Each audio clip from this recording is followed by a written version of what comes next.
Shalom saudara, beberapa waktu lalu rakyat Indonesia menyatakan kekecewaan mereka terhadap pemerintah. Ada begitu banyak hal yang tampaknya sepele tetapi cukup besar dampaknya untuk menghilangkan rasa percaya rakyat Indonesia kepada pemerintah. Ketika bangsa Indonesia berbangga atas prestasi anak-anak bangsa, mereka berhasil meraih Piala Thomas Cup. Tetapi yang terjadi adalah bendera Indonesia dilarang untuk dinaikkan di negara Denmark. Itu terjadi sebagai satu dampak dari sanksi yang diberikan oleh Lembaga Olahraga Internasional terhadap Indonesia. Karena ketidakpatuhan Lembaga Anti Doping Indonesia untuk memberikan sampel eksperimen untuk membuktikan bahwa para atlet Indonesia itu tidak menggunakan doping. Rasa tidak percaya mulai muncul akibat begitu banyak fenomena, mulai dari penanganan pandemi, anti korupsi, kemudian juga ada banyak peristiwa ketidakadilan yang terjadi di tengah-tengah bangsa kita. Saudara yang dikasihi Tuhan, ketika kita mengatakan trust issue itu menjadi satu masalah yang besar, membuat kita kehilangan rasa percaya, kita menjadi kecewa terhadap orang lain. Banyak sekali fenomena yang terjadi di dunia ini tidak sesuai dengan idealisme kita, tidak sempurna, dan kita sering kali menjadi kecewa.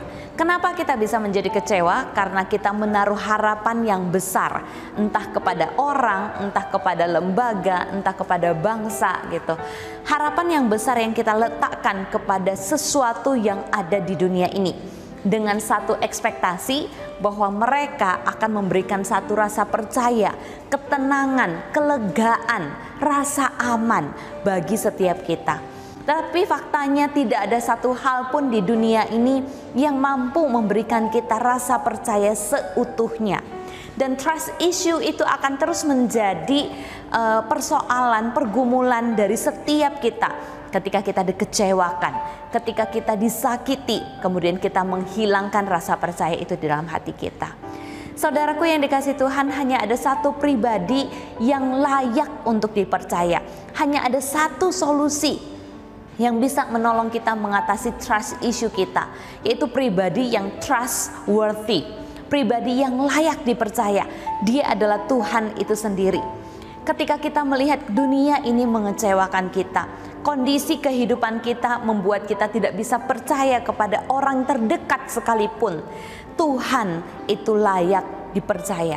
Di dalam Roma pasal yang keempat, Paulus berkata, Abraham sekalipun tidak ada dasar bagi dia untuk percaya, dia tetap meletakkan kepercayaannya kepada Tuhan.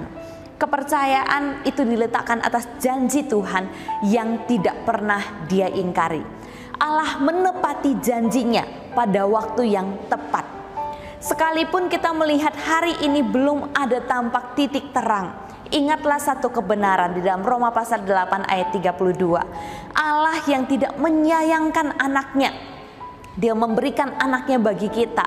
Apakah mungkin Allah tidak akan memberikan sesuatu yang memang seharusnya dia berikan bagi setiap kita?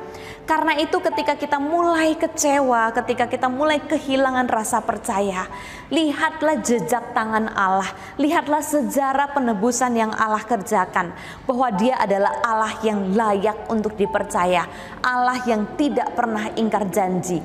Dia pasti akan menepati janjinya pada waktu yang tepat. Letakkan kepercayaanmu kepada Allah yang trustworthy, yang layak untuk dipercaya. Tuhan Yesus memberkati kita.